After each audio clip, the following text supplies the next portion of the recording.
Shalom anak-anak, berjumpa lagi dengan saya, Bapak Budiono, dalam pendidikan agama Kristen dan Budi Pekerti, kelas 10, dan hari ini kita masuk pada bab yang kedua, yaitu pada bab yang kedua itu kita akan belajar bertumbuh menuju kedewasaan yang benar.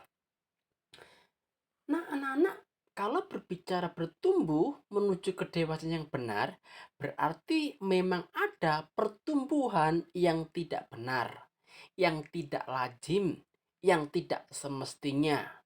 Umurnya mungkin sudah dewasa, tetapi pemikirannya masih kanak-kanak. Atau umurnya bertambah, badannya juga masih tetap kecil. Tentu anak-anak pernah menjumpai orang yang semacam itu. Dan hari ini kita akan belajar lebih khusus memokuskan bertumbuh menuju kedewasaan yang benar. Mari kita berdoa. Bapa Surgawi di dalam Kristus Tuhan, mengucap syukur untuk hari ini Tuhan ketemukan kami dengan anak-anak kelas 10 di dalam pendidikan dan budi pekerti di dalam pelajaran hari ini. Berkati ya Tuhan, di dalam Kristus Tuhan, hamba sudah berdoa. Amin. Anak-anak, dalam bab pertama atau sebelumnya kita sudah melihat apa itu ciri-ciri kedewasaan seseorang. Nah, pada bagian ini penekanannya yang ingin kita berikan, yang kita pelajari adalah bagaimana kedewasaan itu dicirikan dalam keberanian bersikap, tidak mudah ikut-ikutan, dan dipengaruhi oleh teman-teman atau ajakan-ajakan untuk melakukan sesuatu atau meyakini ajaran tertentu. Ada kalanya pula anak-anak, seseorang dapat berubah pikiran ketika ia mendapatkan tekanan, ya, karena suatu sikap dan keyakinan tertentu. Nah, ini yang kita akan pelajari di bab ini. Nah, kedewasaan dalam hidup sehari-hari, ya, kedewasaan dalam hidup sehari-hari. Selain ajaran palsu berupa ajaran-ajaran sesat dalam agama, ada pula berbagai nilai dan bujukan yang ditawarkan oleh dunia di sekitar kita, anak-anak. Karena itulah kita akan melihat hubungan antara bacaan dari surat Efesus pasal yang keempat ayat yang ke-14 sampai 15 dengan sebuah puisi yang berjudul It atau Jika, yang ditulis oleh Rudyard Kipling. Nah, itu pada tahun 1865 sampai 1936. Nah, penulis Inggris ini sangat terkenal sekali ya anak-anak. Puisi ini berisi nasihat-nasihat seorang ayah kepada anaknya tentang apa artinya menjadi dewasa. Nah, berikut ini adalah ada dalam bahasa Inggris dan ada di dalam bahasa Indonesia. Ya, di dalam buku anak-anak itu ditulis dalam bahasa Indonesia ya. Tapi nanti anak-anak bisa membaca di rumah. Nah, puisi Kipling ini sangat terkenal di dunia berbahasa Inggris ya. Di India di sana misalnya, sajian puisi ini dibingkai ya, digantungkan di dinding di hadapan meja-meja belajar para calon perwira di akademik pertahanan nasional ya. Di Inggris, baris ketiga dan keempat dari bait kedua puisi ini yang berjudul It ini atau Jika, atau dalam bahasa Sunda, jika kau dapat meraih kemenangan dan menderita musibah, kekalahan dan memperlakukan sama kedua tipuan semu itu. Nah, ini ditulis pada dinding pintu masuk ke lapangan tengah di Allen Haven, tempat kejuaraan tenis ya Wimbledon yang bergensi tingkat dunia itu diselenggarakan. Nah, anak-anak, apa yang dapat kita simpulkan dari puisi ini? Dari sini kita bisa melihat bahwa kedewasaan terutama sekali adalah masalah kematangan jiwa dan kepribadian, dan bukan berapa tingginya badan kalian atau seberapa pintarnya kalian. Tetapi kematangan jiwa itu dapat dilihat dari bagaimana seseorang itu menghadapi kekalahan, bahkan kehancuran karirnya. Orang yang matang dan berkarakter kuat tidak akan mudah takluk oleh hal-hal seperti itu. Ia akan segera bangkit dan membangun kembali dari puing-puing kehancurannya. Orang dewasa dan berkarakter pun tidak akan mudah dipengaruhi oleh kekuasaan. Puisi Clipping ini mengatakan orang itu tidak tanggung bergaul dengan raja-raja ataupun rakyat jelata. Semua baginya itu sama saja. Itu kedewasaan. Jadi kedewasaan itu tidak diukur dari berapa tingginya intelek seseorang, berapa tingginya badan seseorang. Tidak. Tapi dinilai dari kematangan, sikap, perilaku. Sehingga di dalam permasalahan, di dalam konteks ini, kita ini adalah yang sangat ngetren itu adalah Corona, COVID-19. Bagi mereka yang kena COVID, ya, terjangkit COVID. Nah, bagaimana menyikapinya? Kalau menyikapinya dengan syukur, dengan sukacita, dengan tidak mengalami ketakutan, tidak tergoyahkan, itu ada orang yang dewasa. Nah, yang lebih ngeri ini anak-anak, kita akan melihat berbagai ajaran sesat yang sedang meranda di gereja-gereja. Ya tentu di Kediri ini tidak begitu nampak ajaran-ajaran sesat itu. Tetapi kalau kita mencermati, kita harus berhati-hati.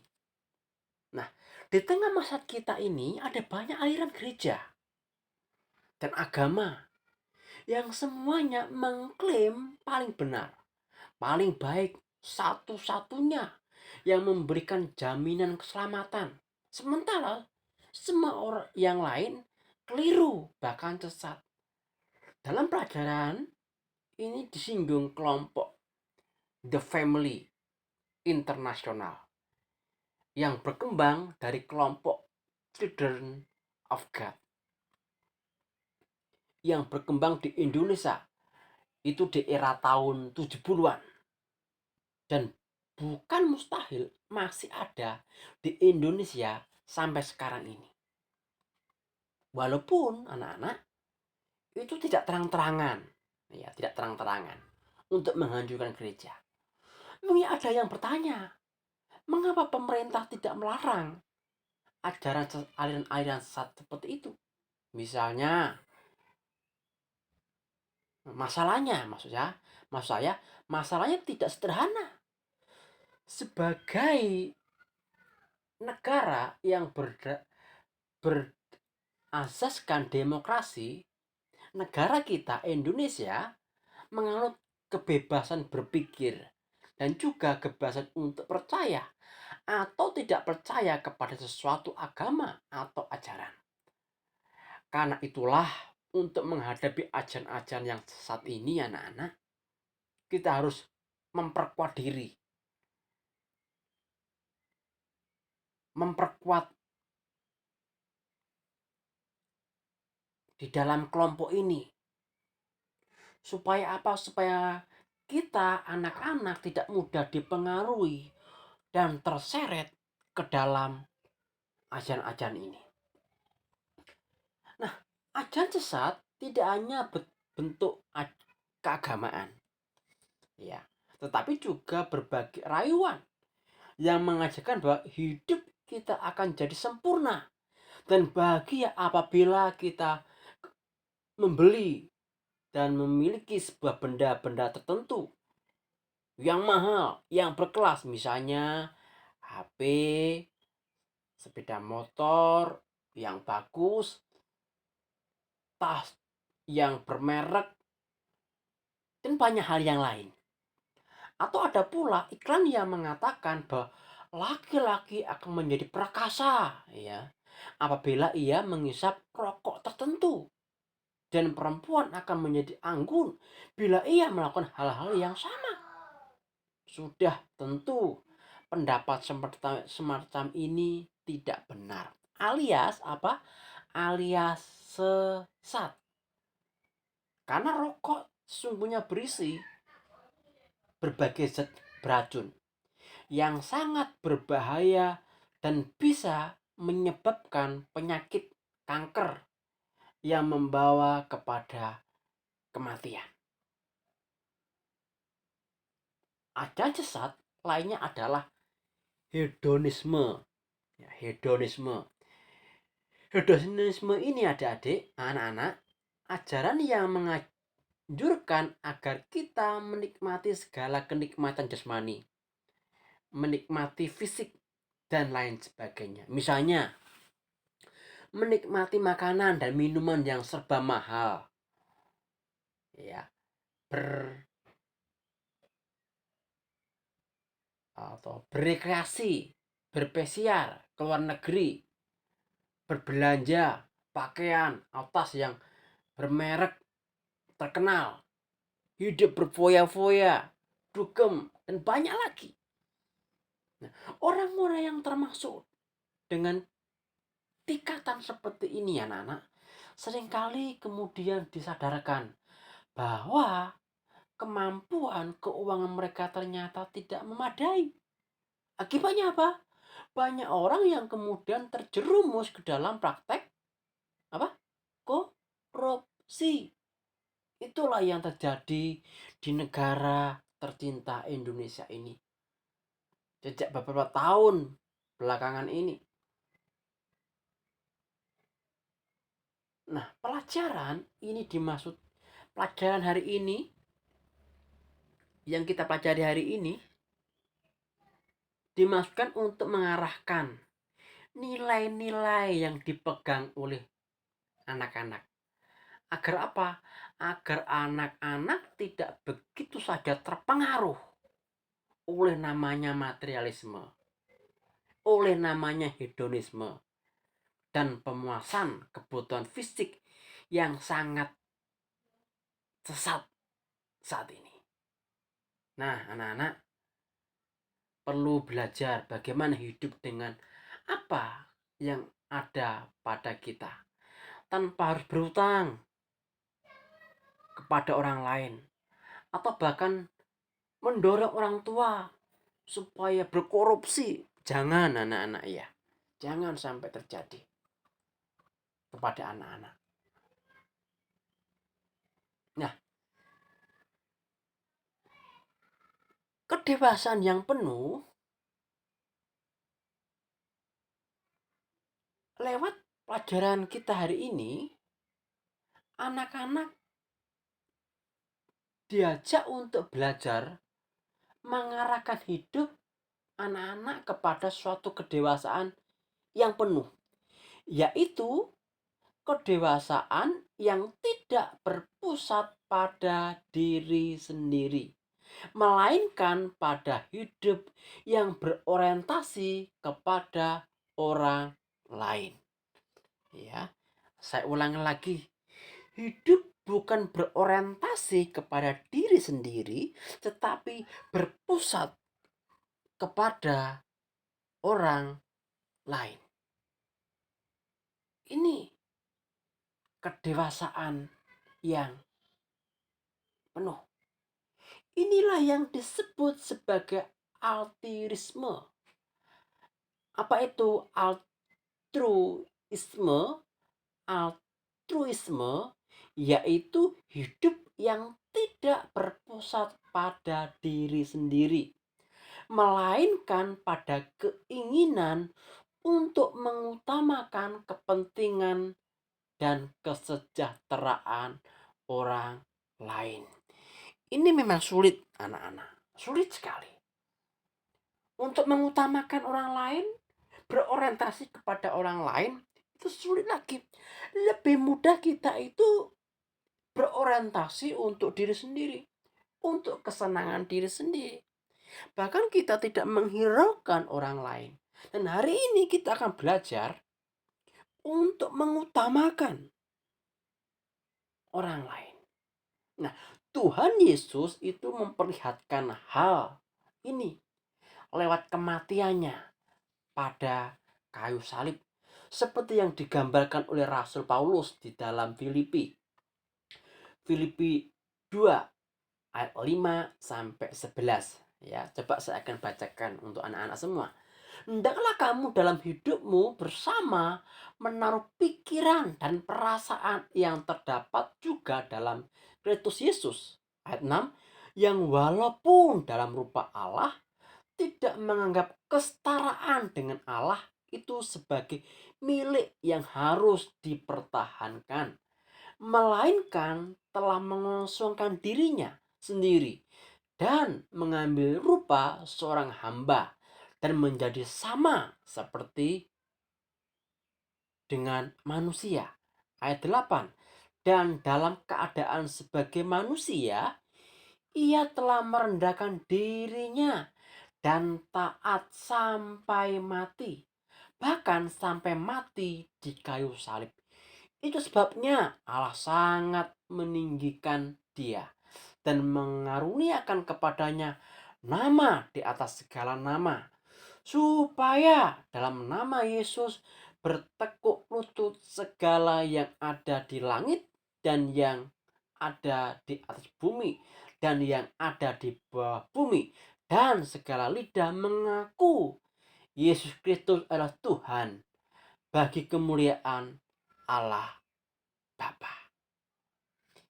Ini yang Yesus tekankan. Ini yang Tuhan Yesus ajarkan. Dewasa yang penuh itu adalah mengutamakan orang lain dibanding diri sendiri. Mari kita belajar, anak-anak. Belajar untuk lebih mengutamakan yang lain daripada kita. Mengutamakan teman, mengutamakan ayah, ibu, papa, mama, adik, dan sebagainya. Nah, ini yang dilakukan oleh Tuhan Yesus Kristus. Tuhan Yesus itu Allah sejati, tapi dia mengosongkan dirinya. Ia setara dengan Allah, tetapi dia tidak menganggap kesetaraannya itu. Bahkan dia taat sampai mati. Demi siapa? Demi kita, orang-orang yang berdosa.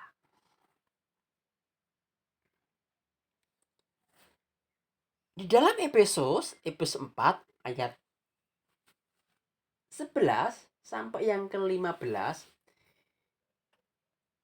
di sana mengingatkan kepada kita semua bahwa orang yang dewasa tidak akan mudah diombang-ambingkan oleh berbagai pengaruh atau ajaran yang palsu. seperti yang saat ini semakin banyak bertebaran di mana-mana. Dalam sabda di webnya itu dijelaskan bahwa surat Efesus ini kemungkinan ditulis sekitar tahun 62 Masehi. Ini adalah salah satu puncak dalam penyataan Alkitab dan menduduki tempat yang paling unik di antara surat-surat Paulus. Surat ini memberikan kesan akan luapan kenyataan yang melimpah sebagai hasil dari kehidupan doa pribadi Rasul Paulus. Paulus menulis di suratnya ini ketika ia ada di penjara. Ya. Karena Kristus, di penjara karena Kristus, bukan karena kesalahannya. Karena Kristus. Kemungkinan besar ini di Roma. Ada banyak memang persamaan di antara surat ini dengan surat-surat Kolose. Mungkin surat Efesus ditulis tidak lama sesudah surat Kolose. Ya. Beberapa teolog seperti Frank Carlos Thompson setuju bahwa tema utama surat Efesus adalah tanggapan kepada sejumlah orang Yahudi yang baru menjadi Kristen, yang seringkali memisahkan diri mereka dari saudara-saudara mereka yang berasal dari latar belakang non-Yahudi. Kenapa? Karena itulah tampaknya ini Rasul Paulus ini merindukan pertumbuhan jemaatnya di dalam iman, di dalam kasih, di dalam hikmat, seperti tersirat di dalam Efesus 1 ayat 17 sampai yang ke maksud saya ayat 15 sampai yang ke-17. Ia sungguh-sungguh menginginkan agar hidup mereka layak di hadapan Tuhan, di hadapan Yesus Kristus. Nah, dua tema besar di dalam surat Efesus ini, yang pertama itu adalah bersama. Ya, tema besarnya itu dibagi menjadi dua, yaitu bersama. Apa artinya? Menghidupkan kita bersama-sama, ya. Menghidupkan kita bersama-sama, Efesus 2 ayat yang kelima. Membangkitkan kita, memberikan tempat bersama-sama, ya. Ayat pasal yang kedua, ayat yang keenam. Turut atau bersama-sama dibangun. Pasal 2 ayat 22. Jadi intinya adalah kebersamaan. Bersama hidup, bersama-sama, membangkitkan kita, memberikan tempat bersama-sama, ya, dibangun bersama-sama. Jadi garis besarnya itu temanya diangkat bersama-sama. Itu yang pertama. Yang kedua, satu menunjukkan kesatuan, ya. Satu menunjukkan kesatuan. Satu manusia baru. Pasal yang kedua ayat 15. Satu tubuh. Pasal yang kedua ayat 16. Pasal yang keempat ayat yang keempat. Satu roh. Pasal yang kedua ayat 18. Pasal yang keempat ayat yang keempat. Satu pengharapan. Pasal yang keempat ayat yang keempat. Satu Tuhan. Satu iman. Satu baptisan. Satu Allah dan Bapa dari semua. Allah yang di atas semua adalah semua dan oleh semua dan di dalam semua. Artinya satu. Kesatuan, unity. Seperti yang telah dijelaskan tadi anak-anak di atas tadi, pentingnya kesatuan jemaat itu mendapat tekanan yang sangat kuat. Itu hanya bisa terjadi apabila setiap orang bisa berpegang teguh pada keyakinan yang telah mereka pelajari dan peroleh. Surat Efesus pasal yang keempat ayat 14 sampai 15 mengingatkan kepada kita semua anak-anak bahwa orang yang dewasa tidak akan mudah diombang-ambingkan oleh berbagai pengaruh atau ajaran yang perlu, seperti yang saat ini semakin banyak bertebaran di mana-mana. Itu bagian Efesus pasal yang keempat ayat 11 sampai yang ke-15. Nah, kita masuk di dalam Kolose 1 ayat 7 sampai 12. Ini adalah penjelasan singkat mengenai surat Kolose sudah diberikan dalam penjelasan surat Efesus. Ya, tadi sudah saya singgung. Ya, penjelasan ini dirasakan sudah cukup memadai. Karena apa? Karena tampaknya memang kedua surat ini ditulis dalam waktu yang hampir bersamaan dan diedarkan juga sebagai surat-surat ya, sehingga tidak tertuju kepada penerima tertentu, tetapi keseluruhan. Dengan demikian kita dapat mengatakan bahwa surat Efesus dan Kolose memang ditujukan kepada semua jemaat Kristen yang ada di daerah Mediterania pada waktu itu. Nah, surat Kolose ini ayat pertama, pasal pertama ayat 7 sampai 12 ini berisikan tentang doa-doa Paulus anak-anak. Doa-doa Paulus untuk jemaat di Kolose. Ini Rasul Paulus ini berharap agar jemaat itu menerima hikmat dan pengertian yang benar. Dan dengan demikian hidup mereka akan layak di hadapan Tuhan. Dengan hikmat itu mereka akan menghasilkan buah yang baik dalam pekerjaan dan bertumbuh dalam pengetahuan yang benar tentang Allah. Nah, kelanjutan doa ini berisi permohonan. Supaya apa? Supaya jemaat di Kolose juga diberikan kekuatan.